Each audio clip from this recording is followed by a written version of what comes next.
우리 인간의 마음은 강한 것 같지만 참으로 연약합니다. 무엇이든지 중독이 되면 아무리 강한 마음을 가지고 있는 사람이라 할지라도 자기 스스로 마음을 다스리지 못합니다. 술, 담배, 마약, 일중독, 돈중독, 성중독 등 무엇이든지 중독이 되면 그것들은 광풍이 되어서 그 사람의 마음을 지배해버리고 그것들의 노예가 되어버립니다. 그렇다면 건강한 마음을 삼켜버리는 이런 광풍을 어떻게 다스릴 수 있겠습니까? 먼저는 자신의 힘이 아니라 주님의 힘으로 다스려야 합니다. 보통 사람 같으면 마음에 일어나는 잔잔한 파도는 자신 스스로 다스릴 수 있습니다. 그러나 자신의 마음을 지배해버리는 중독증은 자신 스스로 어찌할 수가 없습니다. 요즘 아이들을 보면 핸드폰이 없으면 어쩔 줄 모르는 것을 보게 됩니다. 자신 스스로 통제할 수가 없어서 화를 내고 분을 냅니다. 자신의 힘으로 어찌할 수 없는 것은 외부의 힘에 의해 통제되어야 합니다. 오늘 본문을 보시면 거라사인 지방에 귀신 들린 사람에 대해서 말씀하고 있습니다.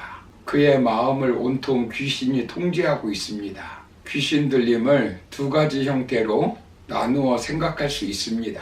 하나는 신체에 주는 영향이고 다른 하나는 정신에 주는 영향입니다.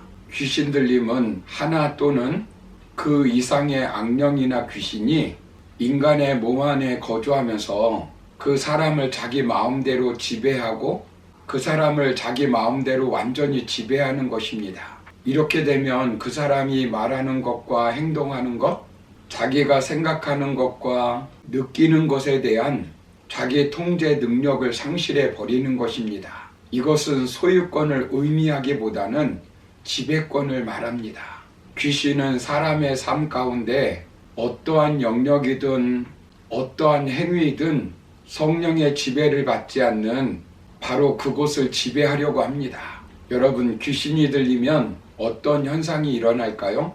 크게 네 가지 특징으로 나타납니다. 첫째는 정신장애적 증상과 유사한 것들이 나타납니다. 정신 이상이 있다고 해서 다 귀신 들린 것은 아닙니다. 정신 이상자들이나 귀신 들린 사람들을 보면 먼저는 지각 영역에서 이상이 생기는 것을 보게 됩니다. 환청 현상이 일어납니다. 정상인에게는 아무 소리도 들리지 않는데 자신에게는 어떤 소리가 들린다는 것입니다. 예를 들어서 하나님께서 나에게 우리나라 대통령이 되라 하셨다라고 말합니다. 그리고 환시 현상이 일어납니다. 정상인에게는 아무것도 보이지 않는데 무엇인가가 보이는 현상입니다. 예를 들어서 벽에 피가 보인다, 귀신이 보인다라고 말합니다.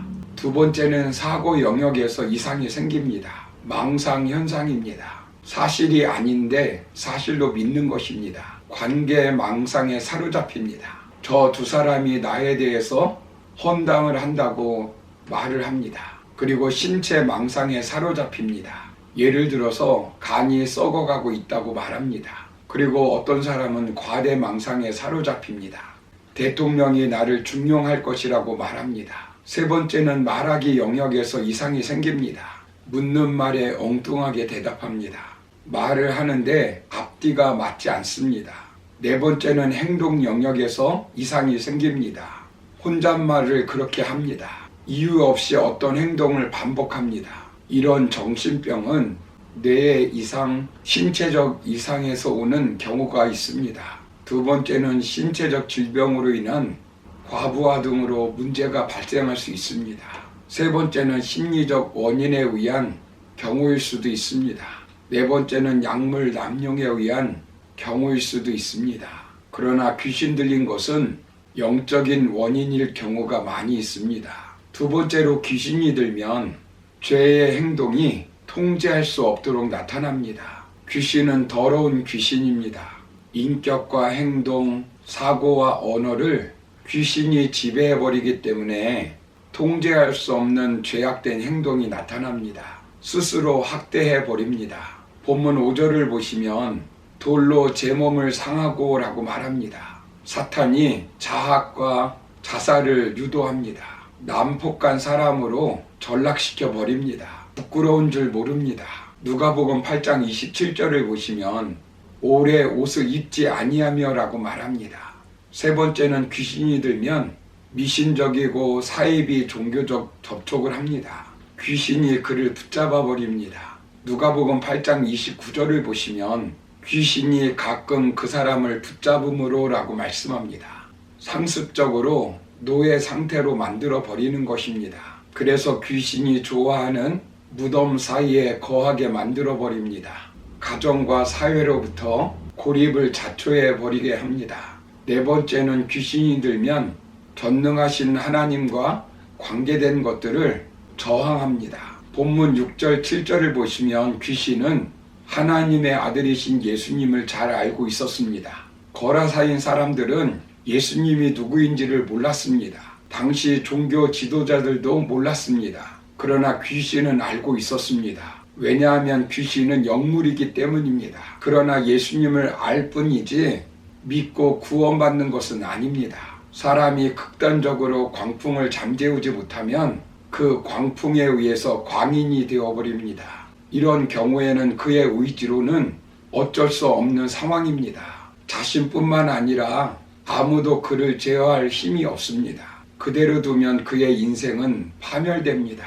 사랑하는 성도 여러분, 이때 어떻게 마음의 광풍을 다스리고 성령님께서 주시는 참된 안식과 평안을 누릴 수 있겠습니까? 예수님께 나와야 합니다. 주님께서 다스려 주셔야 합니다.